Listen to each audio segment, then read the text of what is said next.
Good afternoon. My name is Alex Delano, and I'm here from Massachusetts. We're groups E and F with our awesome counselor, Mark Brown. And before we get started, we'd like to introduce ourselves. Hi, I'm Kelly Martinson, and I'm from Wisconsin. I'm Isabel Teague, I'm from Wisconsin. I'm Brittany Virchow, and I'm from Wisconsin. I'm Kate Hill, and I'm also from Wisconsin. I'm Hallie, and I'm from Wisconsin. I'm Bridget, I'm from Wisconsin. I'm Rebecca, I'm from Wisconsin. I'm Phoebe, I'm from Wisconsin. Hi, I'm Olivia Reeder, and I'm from Wisconsin. I'm Jackie Borath, and I'm from Florida.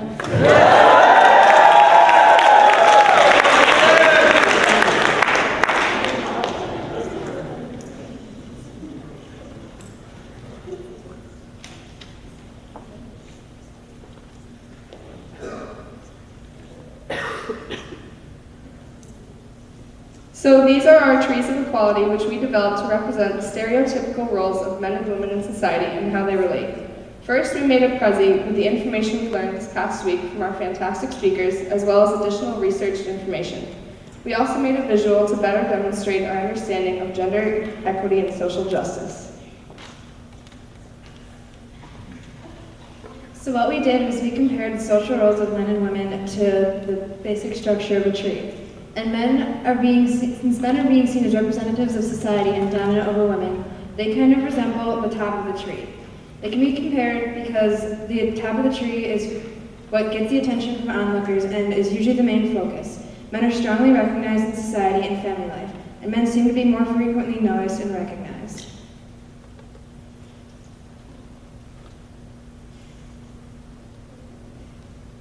Alright, so the women are what you don't see, they're the roots underneath the tree. It's what keeps everyone together.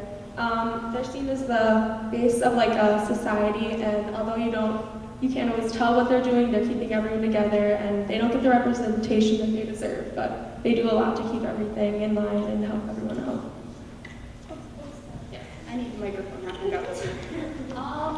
So let's take a step back from looking at society as a tree, and let's look at gender inequality problems as a whole and how they form. In some way, shape, or form, these problems start with some sort of stereotype of society. And stereotyping can be defined as overgeneralizations for certain groups of people and and then actions towards them according to their classifications.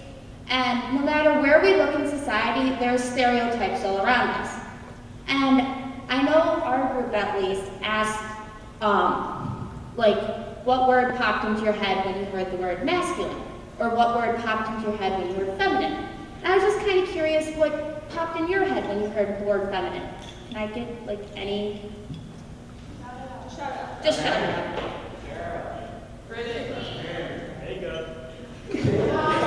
Okay. What about feminists?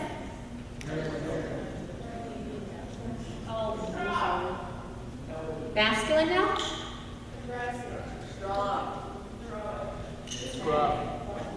All right. Well, yeah, we had here as well. All of those are great answers, and here are some. Mark, if you can move on. Here are some of the ones that we came up with that made the list. For masculine, we said that they're typically buff, strong, powerful, leaders, and dominant. And then some that didn't make the cut, are cars, money, hairy, all those possessive type of things. Now on to feminine. Feminine we kind of describe more as pretty, smart, but yet insecure and delicate and motherly. And with all these stereotyping, there's several different reasons of where they came about. And there's no right or wrong reasoning to why stereotypes occur.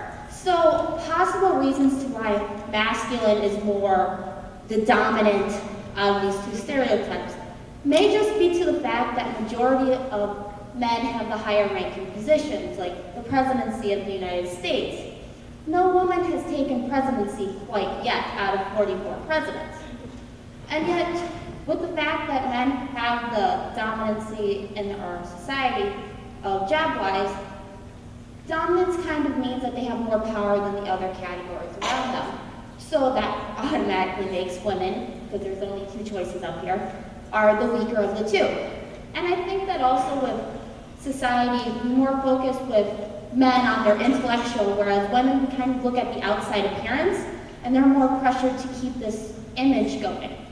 So I think that has something to do with it as well. Now, quickly before I give it off to Kate, the microphone, I just wanted to say that stereotypes aren't necessarily a true fact. They're just opinion people have and overgeneralizations. Whether they're right or wrong, they're just stereotypes and generalization, but they'll always be there. Thank you, Brittany. Okay, so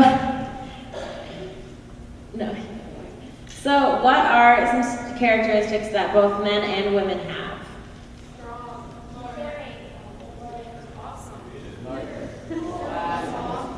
Everything. There we go. Okay. So these are some of the things that we came up with. We came up with powerful because everyone has the power to do great things. We came up with smart because everyone is inherently intelligent. They just have to be given the chance to learn. Driven because all people have the drive to succeed, and leaders, if given the chance, anyone can lead.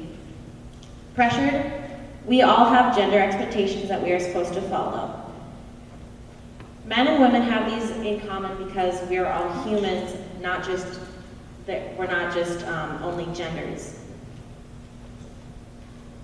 Okay, so along with most of you, we took notes throughout the course of the week, and we also did some of our own research to get some facts, mainly on the US, on gender inequality. And so we found that for the average weekly income in the US for a woman is $691, whereas for a man, it's $854. And then only 1 in 4 women make more than their husband. And so if a man and a woman, they both go to college, they're going to pay the same tuition.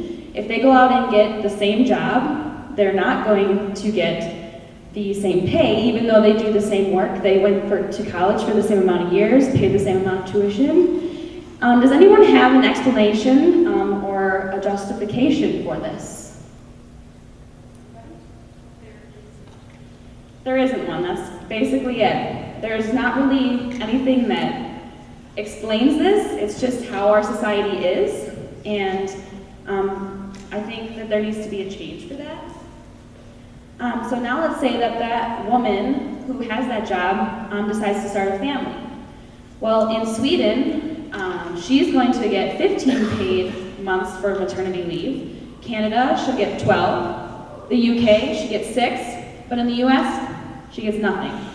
So now she has to take off time of her job, and she already makes less than the man, so the man is going to stay at work.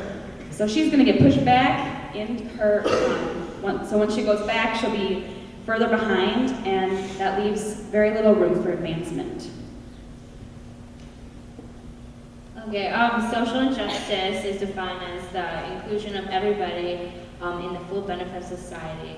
And earlier we heard Geneva Johnson speak about her first-hand experiences of social injustices during the 1960s. Unfortunately, we still experience injustices such as unequal pay based on gender and sexuality. Also, like in the Middle East, women are treated very very badly. And then race, profiling, discrimination still occurs, and even in 2011, Milwaukee was ranked on 3 national lists as one of the most segregated cities in the country. And of course, gay marriage is still illegal in 37 states. That means that gay couples are not allowed to have or receive full benefits such as economic benefits. But Even though there are many social injustices, it's important to remember everything that has been accomplished to make society